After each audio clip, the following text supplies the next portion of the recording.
What happens when two police officers, blinded by assumption, pull over the wrong car on the wrong day? What happens when the woman they decide to humiliate and handcuff isn't just an ordinary citizen, but a one-star general in the United States Army? This isn't a tale of simple revenge. It's a true-to-life story of power, prejudice, and the devastating impact of a single phone call. A call not to a lawyer, not to a husband, but a direct line to the nerve center of the most powerful military on Earth, the Pentagon. Stick with me as we unravel how one woman's quiet dignity in the face of injustice brought an entire police department to its knees and destroyed the careers of those who wronged her. The afternoon sun of mid-June beat down on the manicured lawns of Oak Creek, Virginia. It was a town that prided itself on its tranquility, a quiet, affluent suburb where the biggest news was usually the high school football team's prospects for the fall season, the kind of place where residents paid high property taxes for the privilege of feeling safe, for the illusion of a world insulated from the harsh realities that played out on the nightly news. Driving a meticulously maintained black Lincoln Aviator was Brigadier General Anita Hayes. At 47, she wore her authority not like a costume, but like a second skin. Her posture was perfect even while seated, her hands resting lightly at 10 and 2 on the steering wheel. She was in civilian clothes, a simple but elegant navy blue pantsuit, a rare departure from the Army service uniform that had defined her adult life. Her face, framed by neatly styled black hair, was a study in composure, her dark eyes observant, missing nothing. General Hayes was on a rare personal leave, a short 48 hours carved out of a schedule dictated by geopolitical crises and national security directives. She was on her way to visit her older sister, Rebecca, who was recovering from a difficult round of chemotherapy in her Oak Creek home. The Lincoln, a recent purchase, was her concession to comfort, a quiet space to decompress on the drive from her quarters at Fort Belvoir. A few blocks behind her, a Ford Police Interceptor utility coasted along the tree-lined street. Inside, the atmosphere was a stark contrast to the peaceful neighborhood. At the wheel was Officer Frank Miller, a 20-year veteran with a sour disposition and a hairline in full retreat. His face was a permanent mask of weary cynicism, his eyes scanning the streets not for trouble, but for confirmation of his worldview, that everyone had an angle, and his job was to figure it out, preferably with maximum authority and minimum paperwork. In the passenger seat was Officer Kevin Thompson, barely a year out of the academy. He was young, eager, and desperate for the approval of his senior partner. He saw Miller not as a burnout case, but as a seasoned pro who knew the real way to police, the way that wasn't taught in the politically correct classrooms of the academy. He mimicked Miller's posture, his way of talking, and most dangerously, his way of looking at the world. "Look at that," Miller grunted, nodding toward the Lincoln ahead. "Brand new Aviator. Bet the plates don't even match the registration yet." Thompson squinted. "Tint looks a little dark too, Frank." Miller smirked. It was a game they played. Find a reason, any reason. The pretext was the key. "Let's see who's driving a $70,000 car around here on a Tuesday afternoon." He didn't say it, but his tone implied the unspoken part. Someone who doesn't look like they belong here. General Hayes, glancing in her rearview mirror, noticed the police cruiser. She did a mental checklist. Speed, exactly the posted 25-minute signals used for every turn. Registration and insurance. Pristine, in the glove box. She felt no anxiety, only a mild curiosity. She was a law-abiding citizen, and more than that, a general officer in the United States Army. The police were a civilian authority she respected. The flash of red and blue lights filled her mirror. The siren chirped twice, a sharp, demanding sound that sliced through the suburban quiet. General Hayes sighed softly, a quiet puff of air. This was an inconvenience, but nothing more.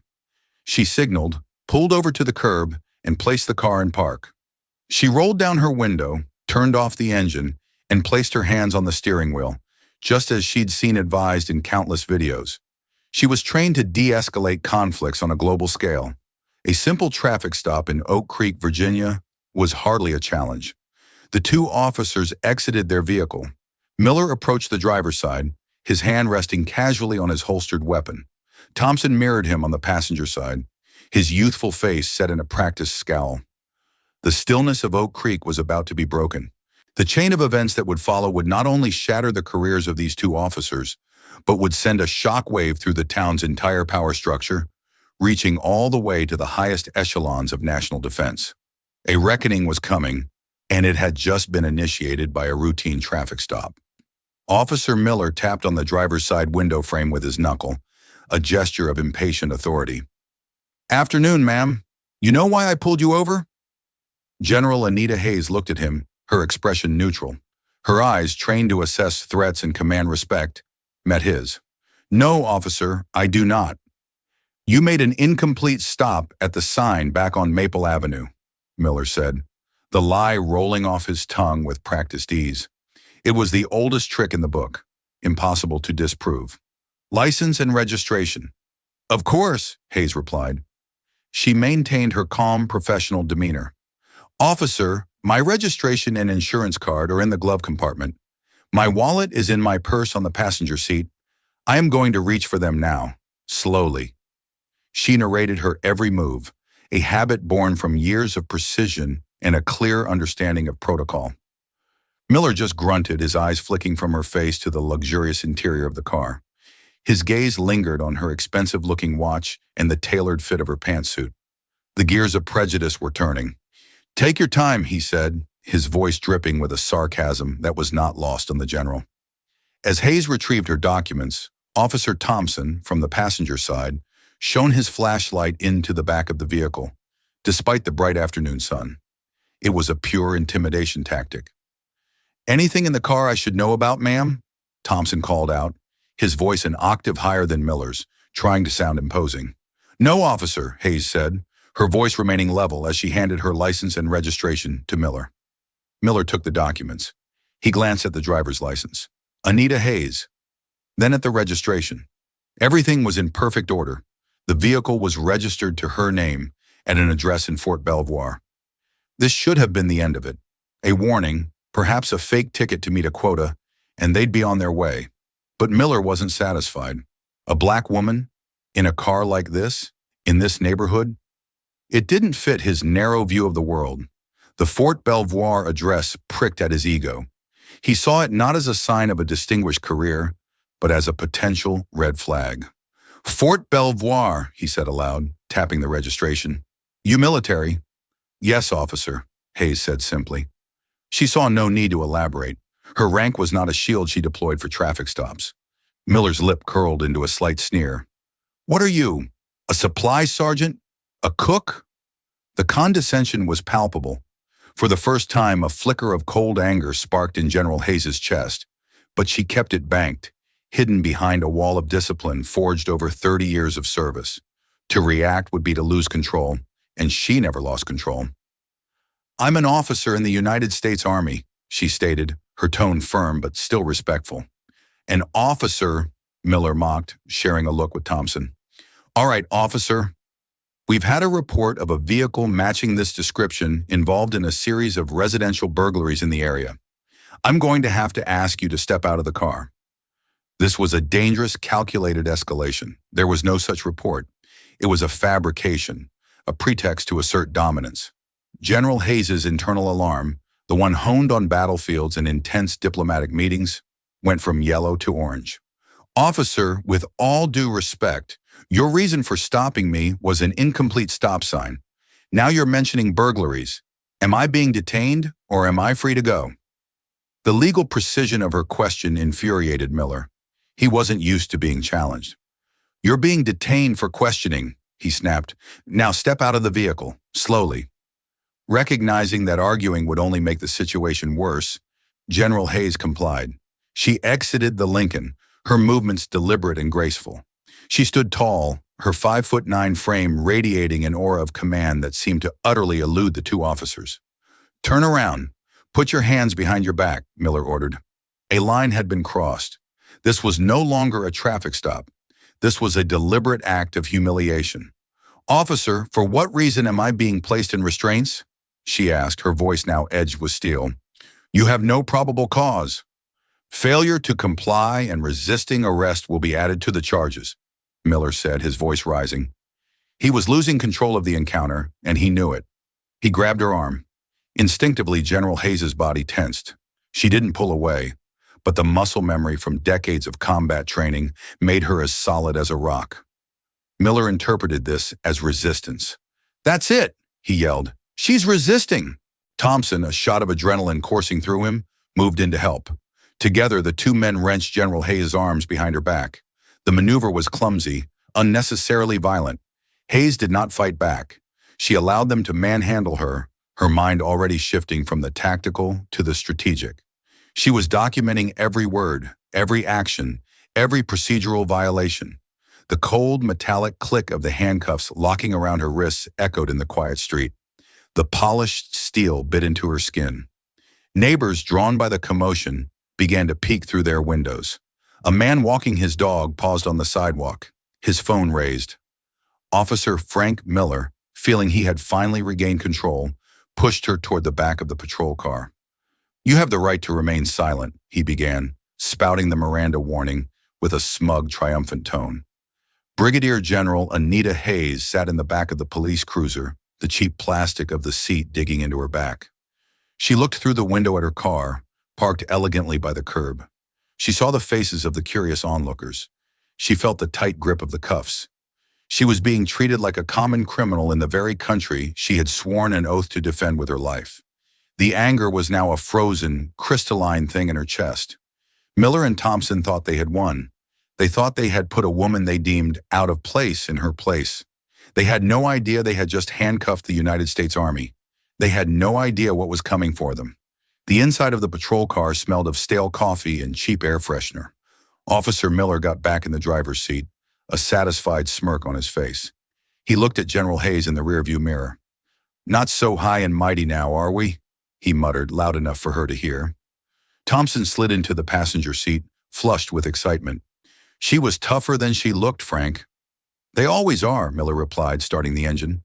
He made no move to drive away, letting her sit there, a public spectacle. This was part of the punishment. General Hayes ignored them. Her mind was working with chilling clarity.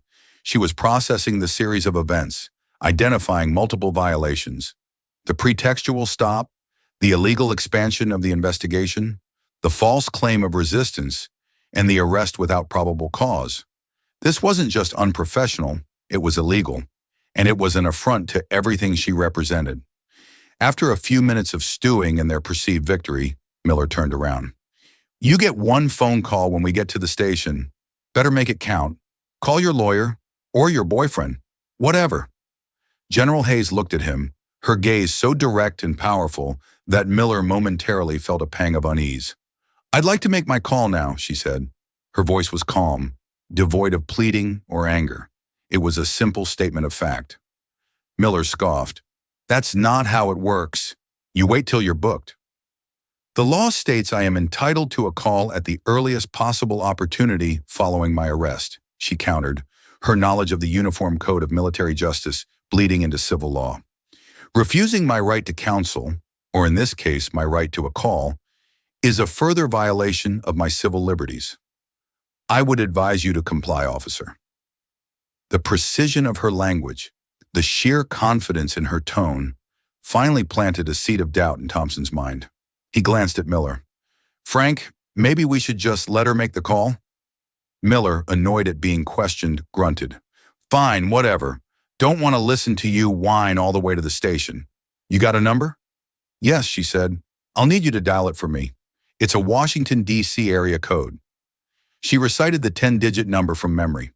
Miller pulled out his personal cell phone, not wanting to use the official police line, and punched in the numbers with his thumb. He hit the speakerphone button and held it up. "Who you calling, the president?" he sneered. The phone rang twice. A crisp, professional voice answered, a voice with no hint of warmth or casualness. It was the sound of pure, unfiltered bureaucracy at the highest level. "Office of the Secretary of Defense, Operations Division. Captain Wallace speaking." Miller's smirk froze on his face. Thompson's eyes went wide. They exchanged a panicked look. This was not the number of a local lawyer. "May I speak to Director Croft, please?" General Hayes said, her voice carrying clearly into the phone. This is Brigadier General Anita Hayes. Authorization code Sierra Tango 9090. There was a brief pause on the line. General, one moment. Patching you through. The sterile hold music didn't even have a chance to play before another voice came on the line. This one was deeper, more authoritative. This is Robert Croft. Robert Croft was the Deputy Chief of Staff for the Secretary of Defense, a civilian political appointee with immense power, a man who could end careers with a single email. Rob, it's Anita, General Hayes said, a sliver of familiarity now in her tone. I'm afraid I'm in a bit of a situation. Anita, what's wrong? Your line is breaking up. Where are you? I'm in Oak Creek, Virginia, she said, her voice steady. I'm currently in the back of a police cruiser in handcuffs. I've been wrongfully arrested by 2 officers of the Oak Creek Police Department. The silence on the other end of the line was deafening. Officers Miller and Thompson sat like statues, the blood draining from their faces. The cheap air freshener in the car suddenly smelled like impending doom. Say that again? Croft's voice was low, dangerous. You heard me, Rob. Pulled over for a phantom traffic violation, accused of matching the description for a burglary, and arrested when I questioned their probable cause. My name is Brigadier General Anita Hayes.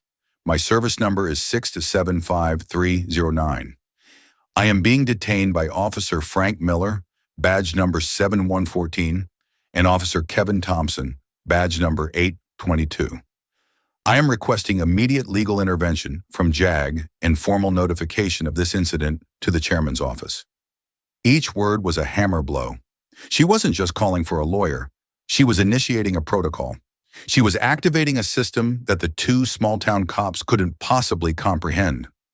The mention of the chairman's office, the office of the chairman of the Joint Chiefs of Staff, was the final nail in the coffin. Stay on the line, Anita, Croft said, his voice now glacially cold. Muffled sounds could be heard in the background, another phone being picked up, a door opening, a curt order being given. Consider it handled. The full weight of this department is coming your way. Are the officers with you? They are right here, General Hayes said, her eyes locking onto Miller's in the rearview mirror. Miller's hand was shaking as he held the phone. He looked like he had seen a ghost. Croft's voice boomed from the small speaker, filling the car with terrifying authority. Officers Miller and Thompson of the Oak Creek Police Department, you are currently in illegal detention of a general officer of the United States Army. You have approximately 5 minutes to release her unconditionally before you find yourselves at the center of a federal civil rights investigation that will be personally overseen by the Attorney General of the United States. The Secretary of Defense is being notified as we speak. Your careers, as you know them, are over. The clock is ticking. The line went dead. Miller dropped the phone as if it were red hot. He looked at Thompson, his face pale and slick with sweat. The smugness, the cynicism, the casual cruelty, it had all evaporated, replaced by raw, primal fear. He turned his head slowly and looked at the woman in his back seat. He wasn't seeing a suspect anymore. He was seeing the architect of his ruin. Get the keys, he whispered to Thompson, his voice hoarse. Get the keys and get her out of those cuffs, now. The 5 minutes Robert Croft had mentioned was an exaggeration. The unraveling began in less than 90 seconds. Officer Thompson fumbled with the handcuff key, his hands trembling so violently he could barely fit it into the lock. The click of the cuffs opening was the loudest sound in the world. As they fell away from General Hayes's wrists, red marks were clearly visible on her dark skin. She rubbed them absently, her expression unreadable. Before she had even stepped out of the patrol car, the police radio crackled to life, not with the calm, procedural voice of the dispatcher, but with the panicked shout of Chief of Police, Howard Reynolds. Miller! Thompson! What is your status? Talk to me now! Miller grabbed the radio, his voice cracking. Chief, we're on Elm Street.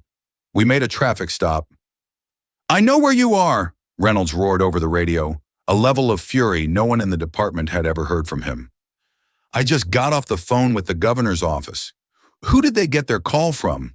A 3-star general at the Pentagon who was practically breathing fire through the phone. What in God's name did you do? Neither officer could form a coherent answer. They were caught in the shockwave of a bomb they didn't even know they'd built. General Hayes stepped out of the cruiser and stood, brushing off her pantsuit as if removing a piece of lint. She didn't look at them. Her attention was on the black Lincoln Aviator, her personal space that had been violated. Within 2 minutes, the quiet suburban street resembled a scene from a movie. 2 more Oak Creek police cruisers screeched to a halt, boxing in Miller's vehicle. A black unmarked sedan followed, pulling up at a sharp angle. Chief Reynolds, a portly man whose face was now a blotchy, terrified red, burst out of the sedan before it had even fully stopped. He ignored his own officers completely and rushed toward General Hayes. "General! General Hayes?" he asked, his voice a mix of awe and terror. "I am so sorry. Chief Howard Reynolds. There has been a catastrophic misunderstanding." General Hayes finally turned her gaze to him. Her eyes were like chips of obsidian. "Chief Reynolds, your officers illegally detained me based on a fabricated pretext. They arrested me without cause. They put me in handcuffs. Misunderstanding is not the word I would use." Reynolds was sweating profusely, his uniform collar suddenly feeling 2 sizes too small. "No, of course not, General. It was unprofessional, unacceptable. The officers will be dealt with, I assure you, severely." He turned on Miller and Thompson, his fear transmuting into rage. "You two, give me your badges and your weapons, now! You're on administrative leave, effective immediately. Get in that car," he pointed to one of the newly arrived cruisers, "and get back to the station. Do not speak to anyone. Do not touch anything. Just sit in the briefing room until I get there." Miller and Thompson, their faces ashen, complied without a word. They were hollowed out, shells of the arrogant men they had been just 10 minutes prior. As they were driven away, they were no longer police officers. They were defendants in a case that had yet to be written. But the ordeal was far from over. As if on cue, a dark green vehicle with official U.S. government plates arrived. A man in a crisp suit and a woman in the Army service uniform of a lieutenant colonel stepped out. They were from the Judge Advocate General's Corps, the Army's legal arm. They had been dispatched from Fort Belvoir with unbelievable speed. The lieutenant colonel, a woman named Peterson, approached General Hayes and rendered a sharp salute. "General Hayes, Lieutenant Colonel Peterson, JAG Corps. Are you all right, ma'am?" "I'm unharmed, Colonel," Hayes replied, returning the salute. The familiar ritual seemed to ground her. "But I wish to file a formal complaint with the Oak Creek Police Department, the Commonwealth of Virginia, and the Department of Justice." The lawyer in the suit, a civilian from the DOJ who had clearly been scrambled from the D.C. office, stepped forward. "General David Chen, Civil Rights Division, will handle everything. The Attorney General has already been briefed." Chief Reynolds looked on, his world crumbling around him.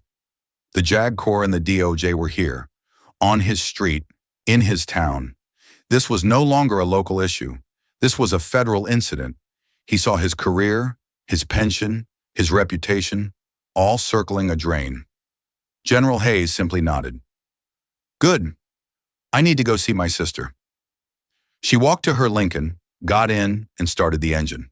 As she pulled away from the curb, she glanced in her rearview mirror.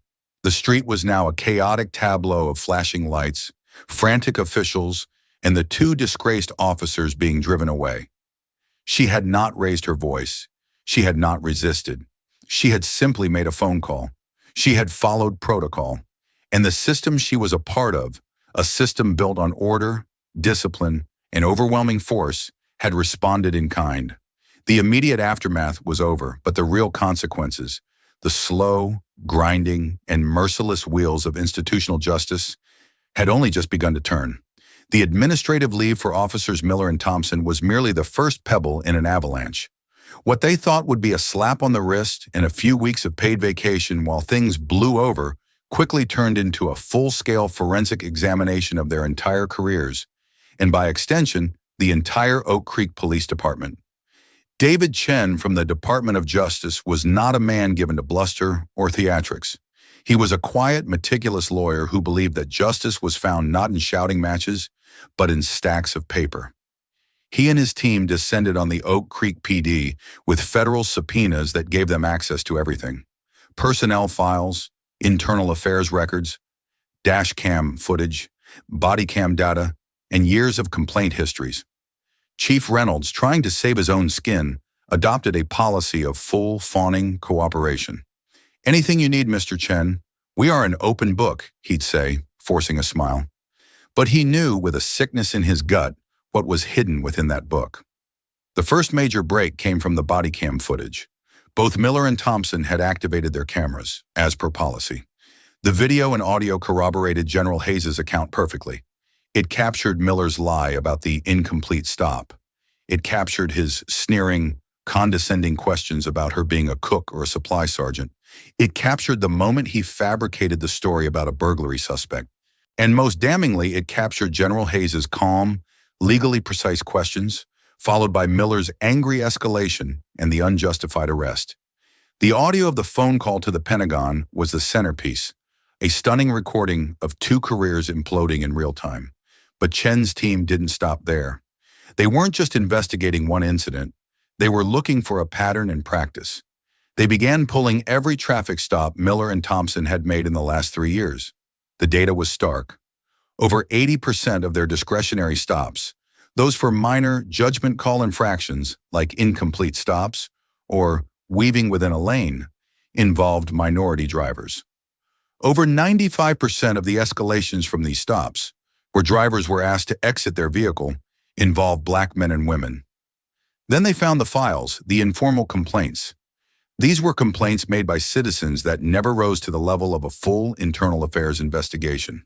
Chief Reynolds had a habit of handling them himself, which meant listening to the citizen, promising to talk to the officer, and then burying the complaint in a locked file cabinet in his office. It was a way to keep the department's official record clean while allowing problematic officers to continue their behavior unchecked. Chen's subpoena covered that file cabinet. Inside were 17 complaints against Officer Frank Miller over a 10-year period. 12 of them were for harassment and illegal searches during traffic stops, all from minority citizens. One was from a young black man named Jamal Peters, who claimed Miller had pulled him over, accused him of smelling like marijuana — he was a non-smoker — and illegally searched his car, tearing up the upholstery on his seats. When he found nothing, Miller let him go, with a ticket for a broken taillight that wasn't broken. Jamal's complaint had been dismissed by Reynolds as unsubstantiated. There were 4 complaints against Officer Kevin Thompson, even in his short tenure. They showed a clear pattern of a young officer emulating his senior partner, using aggressive language and fabricating reasons to search vehicles. He was a product of the toxic mentorship he'd received from Miller. The DOJ team brought Jamal Peters in for an interview. The young man, now a 24-year-old mechanic, was hesitant at first. He'd been taught that fighting the police was a losing battle. But when Chen's team played him the audio from General Hayes' stop, his eyes lit up with a fire of recognition. "That's him," Jamal said, pointing at the speaker.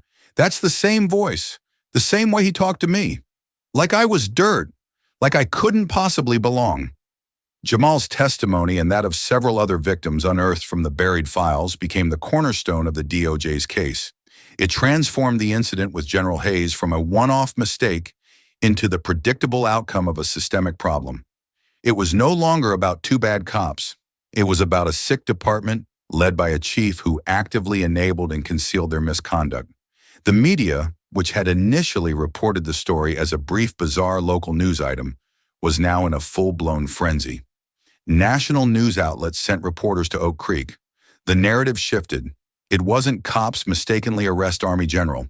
It became federal investigation exposes years of racial profiling in affluent Virginia suburb. The town of Oak Creek, which had prided itself on its pristine image, was now the center of a national scandal. For General Hayes, this was a difficult turn. She had not wanted the publicity. She had acted to correct an injustice done to her, using the channels available to her.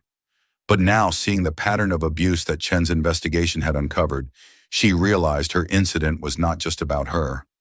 It was about Jamal Peters.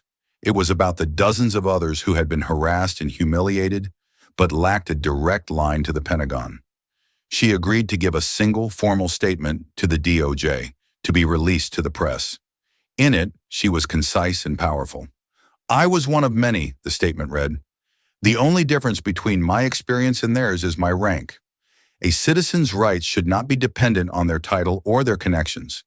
The actions of these officers were not just an insult to me as a soldier, but to every citizen who believes in the rule of law. I have full faith that the Department of Justice will expose the truth and ensure that true accountability is achieved. Accountability. The word hung in the air over Oak Creek. For Miller, Thompson, and Chief Reynolds, it was no longer a question of if it would come, but how devastating it would be when it finally arrived. They had been exposed, their secrets laid bare by the unseen tapes and buried files, all brought to light because they chose to harass the wrong woman on the wrong day.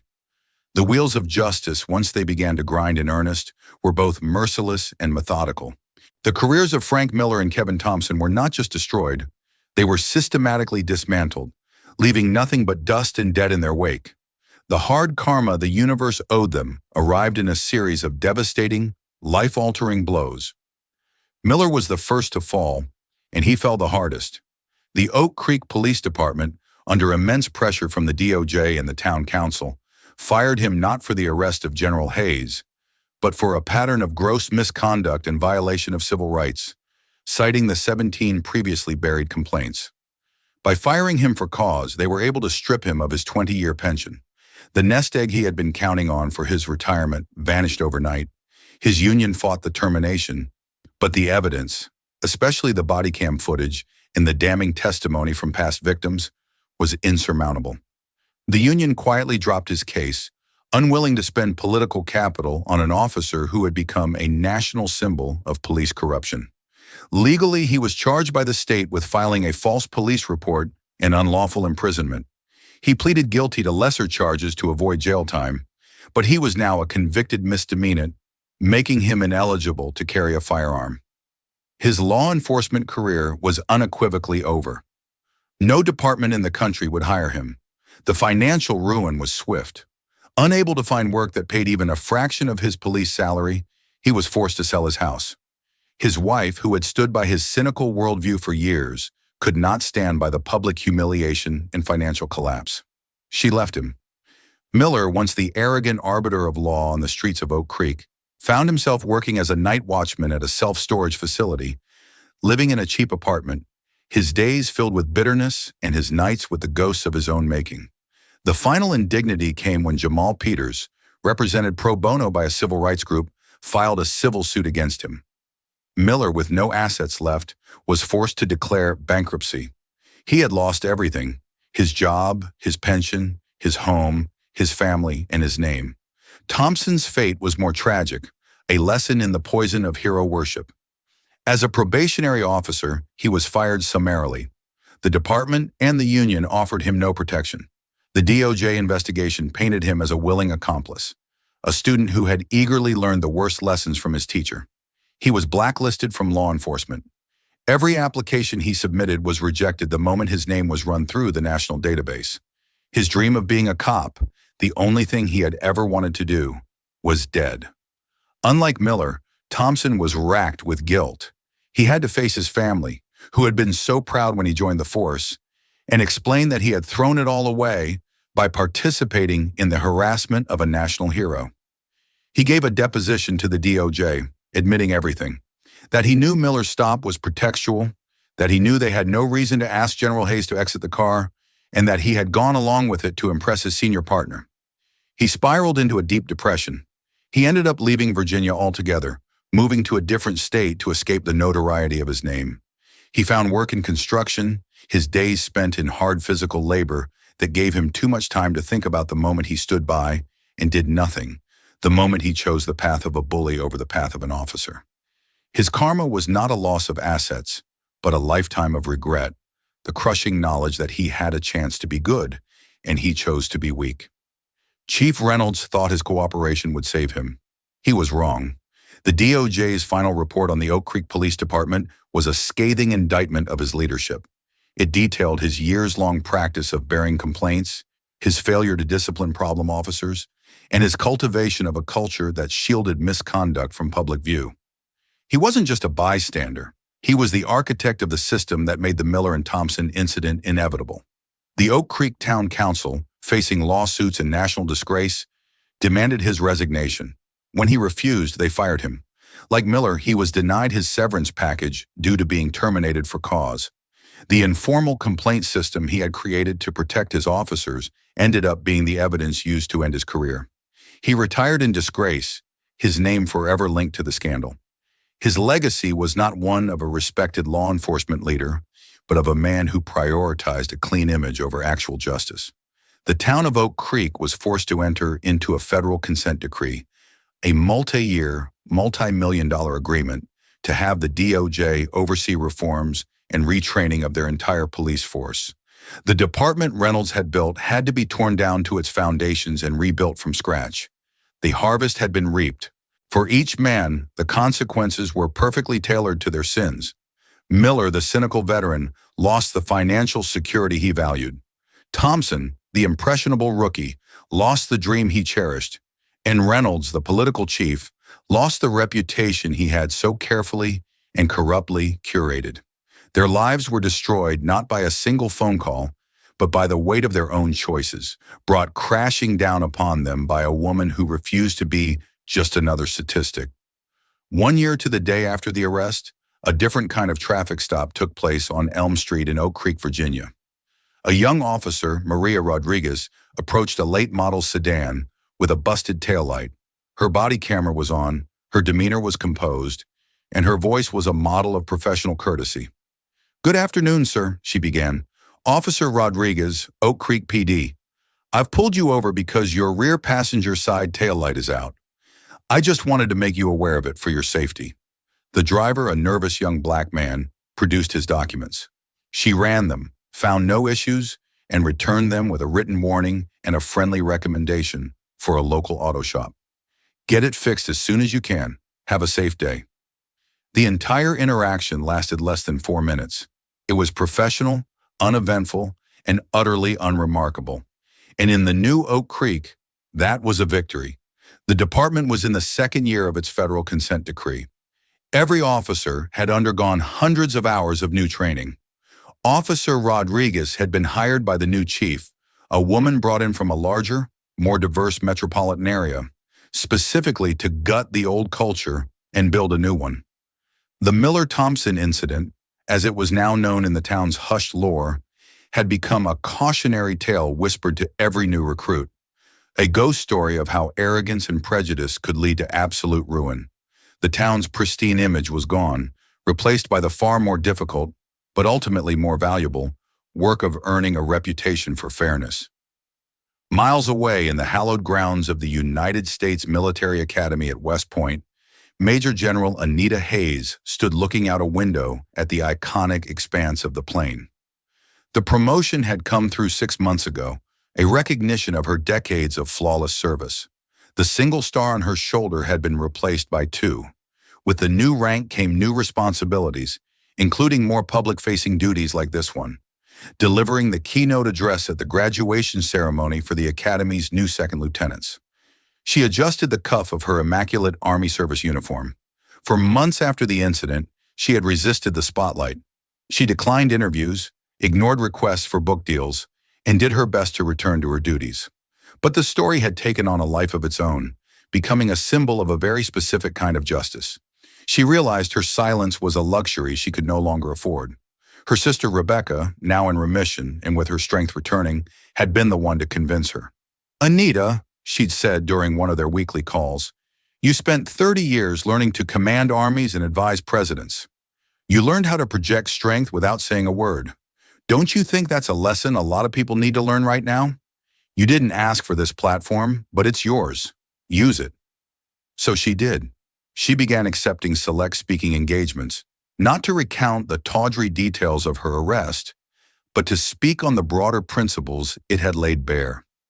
Leadership, accountability, and the character required to wield authority, whether military or civil. A young captain knocked softly on the door. "Ma'am, it's time." She nodded, took one last look at the future of the Army, drilling on the field below, and followed him. As she walked onto the stage, a wave of thunderous applause rose from the sea of more than 1,000 cadets in their full-dress gray uniforms. She looked at their faces, young, eager, disciplined, from every state and every background. They were the rock upon which the nation's defense was built. And looking at them, she felt the immense weight of her duty not just to command, but to mold. When the applause subsided, she stepped to the podium, her presence alone commanding a reverent silence. Superintendent, distinguished faculty, proud families, and most importantly, the class of 2026, she began, her voice calm and clear, carrying across the vast field. It is the highest honor of my career to stand before you today. You have been forged in the crucible of this esteemed institution. You have been taught strategy, history, ethics, and the art of war. Today I want to talk to you about the art of peace. Not the peace you will negotiate in a foreign land, but the peace you must first find within your own character as a leader. She paused, letting the words settle. Leadership, you see, is not about the authority vested in your rank. It is not about the uniform you wear or the orders you can give. That is merely management. True leadership is revealed when those things are stripped away. It is tested not when you are leading a platoon into battle, but when you are alone in a quiet room, faced with a decision that no one else will ever see. It is defined by how you act when you have all the power and the person in front of you has none. She thought of Miller and Thompson, of their casual cruelty and their pathetic abuse of a sliver of authority.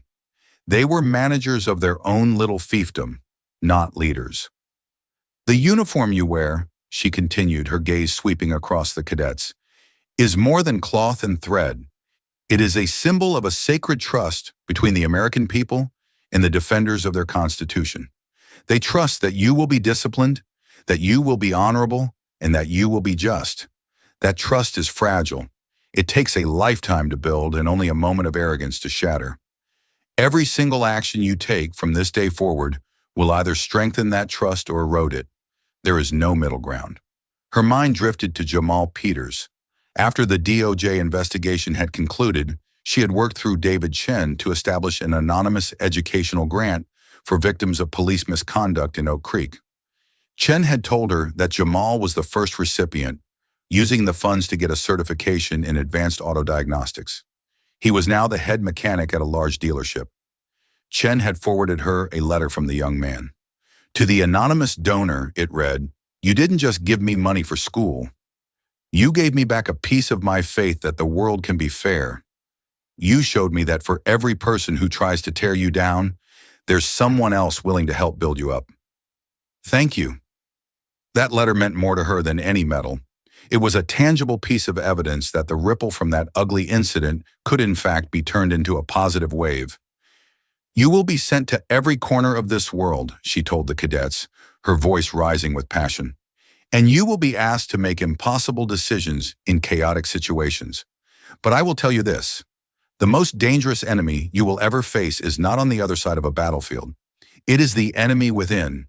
It is the poison of assumption. It is the arrogance of believing your power makes you infallible.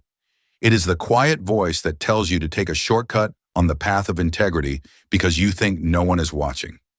I assure you, someone is always watching, and the person who should be watching most closely is you. When you are given power over others, you are not being given a weapon. You are being given a responsibility to see the humanity in everyone, to act with dignity, and to remember that the rule of law is the foundation of the very freedom you have sworn to defend.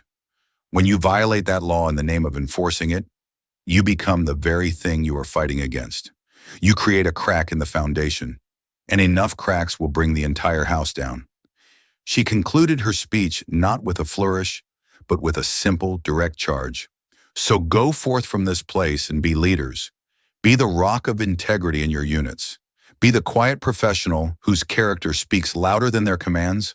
Build trust, eradicate injustice, and serve this nation with the honor it deserves. Thank you." The standing ovation that followed was immediate and deafening. As she stepped back from the podium, she felt not a sense of triumph, but a sober sense of completion. The incident in Oak Creek was a closed chapter. It had ended with ruin for those who had abused their power, but it had also started a new chapter of reform for a broken department. It had provided a small measure of justice for Jamal Peters and others, and it had given her this platform, this chance to shape the next generation of leaders. She knew she had not been targeted that day because she was a general. She had been targeted because she was a black woman who in the officer's eyes looked out of place. Her rank was simply the tool she had been forced to use. It was the rock she had in her hand to stop a destructive force. But her ultimate goal, she now realized, was to help create a world where such rocks were not needed. A world where justice was not dependent on a phone call to the Pentagon, but was the ordinary everyday standard for every single citizen on every quiet suburban street. The work was far from over, but a ripple had been sent out, and it was still moving. The story of General Anita Hayes is a stark and powerful reminder that true strength isn't about shouting the loudest, but about knowing precisely which levers of power to pull. It shows how the discipline and character forged over a lifetime can be a person's ultimate weapon against injustice. This wasn't a story of revenge, but of consequences. It was the inevitable outcome when a corrupt and prejudiced system ran headfirst into an immovable object of integrity and authority. The careers of those officers weren't destroyed by a phone call. They were incinerated by the light of accountability that the call switched on. If this story of justice and consequence resonated with you, and if you believe that no one is above the law, then please take a moment to hit that like button and share this video with someone who needs to hear it. Subscribe to the channel for more true stories of when the system, for better or for worse, actually works. And let me know in the comments below. Which part of this story stood out to you the most? Was it the general's calm demeanor or the swift and total collapse of the officer's world? Thank you for listening.